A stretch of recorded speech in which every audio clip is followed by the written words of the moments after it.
सबको नमस्ते। आज हम लॉज ऑफ एक्सपोनेंट्स के बारे में सीखेंगे।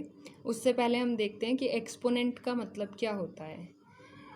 ये जो लिखा है इसे हम कैसे पढ़ते हैं, a⁴n। और ये जो a है, जो नीचे नंबर लिखा है, इसे हम बेस बोलते हैं। और जो ऊपर नंबर लिखा है इसे हम पावर या एक्सपोनेंट बोलते हैं। तभी हम इसे क्या पढ़ पाते हैं, a⁴n। इसे निकालते कैसे हैं, a n टाइम्स, मतलब जो बेस है उसे आपस में ही मल्टीप्लाई कर देना है। कितनी बार, जितना पावर में नंबर है उतनी बार। एग्जाम्पल से देखते हैं। जैसे फर्स्ट एग्जाम्पल है 2⁵, इसका मतलब होगा 2 × 3 माने 3 टाइम्स, क्योंकि पावर 3 है तो ये 8 आ जाएगा। फिर 5⁵, सेम वे, जो बेस में नंबर है उसे आपस में मल्टीप्लाई करना है 2 टाइम्स, क्योंकि पावर 2 है तो 25। थर्ड और फोर्थ एग्जाम्पल का आंसर आप मुझे कमेंट्स में ज़रूर बताना। नाउ लॉज की तरफ बढ़ते हैं। फर्स्ट लॉ देखें तो a⁴m into a⁴n is equal to a⁴m+n। अब यहाँ पे समझने वाली बात क्या है, या ये लॉ हम कब यूज़ करते हैं, जब हमारे पास दो टर्म्स हों और दोनों मल्टीप्लाई हो रही हों, दोनों में बेस सेम हो और पावर्स जो हैं, ये जो m और n है, ये सेम भी हो सकते हैं और डिफरेंट भी हो सकते हैं। तो इसका आंसर आता है a, माने जो सेम बेस है वो एक बार ही आ जाएगा और दोनों पावर्स ऐड हो जाएंगी। तो ये था फर्स्ट लॉ। सेकंड लॉ में क्या है, a⁴m अपॉन a⁴n, या इसे हम ऐसा भी मान सकते हैं कि यहाँ इनके बीच में डिवाइड का साइन है। तो यहाँ मल्टीप्लाई था तो पावर्स ऐड हो रही थी, अब डिवाइड में है तो पावर्स सब्ट्रैक्ट हो जाएंगी, जो सेम बेस है वो एक बार ही आ जाएगा। फिर third law, a⁴m and whole to the power n, ये क्या हो जाता है, a⁴m × n, मतलब ये जो दो पावर्स हैं वो आपस में मल्टीप्लाई हो जाती हैं। Fourth law, a⁴m into b⁴m is equal to a × b⁴m।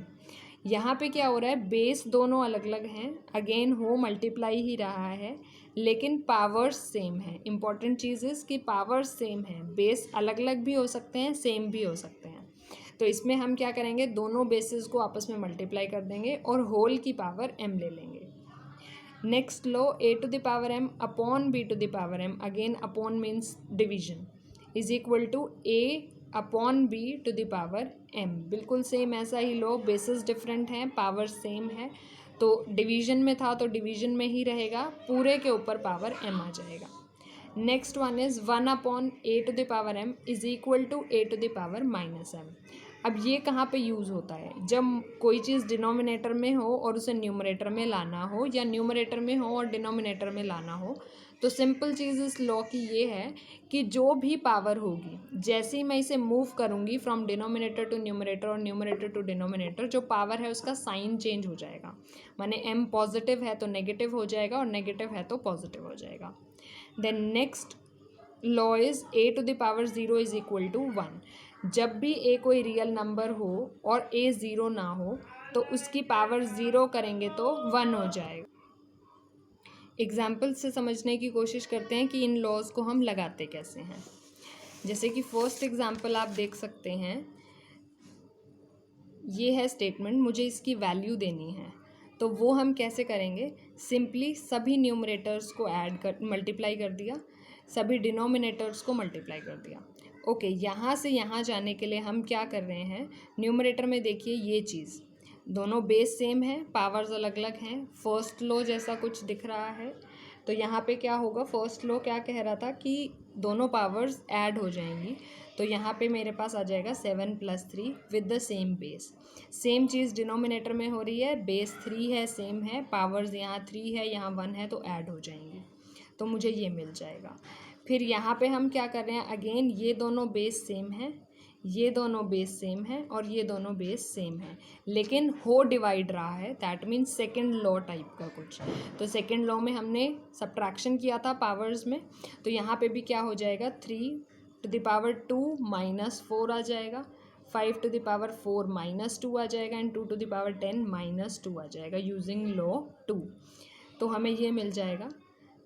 अब इसे हम देखें और लॉ 6 को देखें, तो लॉ 6 में हमने ये देखा था कि जब भी पावर नेगेटिव में हो तो हम क्या करेंगे, न्यूमरेटर में है नेगेटिव में पावर, तो न्यूमरेटर से इसे डिनोमिनेटर में ले जाएंगे। तो this will B 1/3 into 5 into 2 using law 6।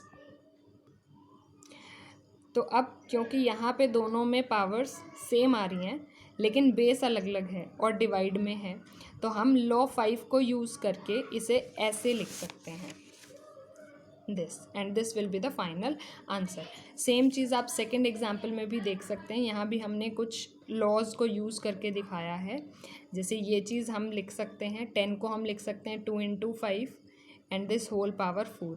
Now law 4 को यूज़ करेंगे तो 2 की पावर 4 एंड 5 की पावर 4 ये अलग अलग हो जाएगा। फिर हम अगेन लॉ 1 यूज़ कर रहे हैं, वो मैंने पहले बता दिया है कैसे। एंड देन लॉ 2 यूज़ कर रहे हैं, वो भी हम देख चुके हैं कैसे। फिर यहाँ पे ये चीज़ आई 2 टू द पावर 0, तो लॉ 7 कह रहा था कि 2 टू द पावर 0 वो 1 हो जाता है, तो ये 1 हो जाएगा। And then finally it will be 5 square to the power 2, ये हमारा 5 टू द पावर 4 हो जाएगा यूजिंग लॉ 3। ओके, इन्हीं लॉज को यूज़ करके कुछ इम्पॉर्टेंट चीज़ें हैं, आप वो भी देख सकते हैं एंड आप चाहें तो स्क्रीनशॉट भी ले सकते हैं। वीडियो को देखने के लिए आपका बहुत बहुत धन्यवाद। अगर आपको ये वीडियो हेल्पफुल लगी तो प्लीज़ इसे लाइक कीजिए, चैनल को सब्सक्राइब कीजिए और शेयर ज़रूर कीजिए। Thank you.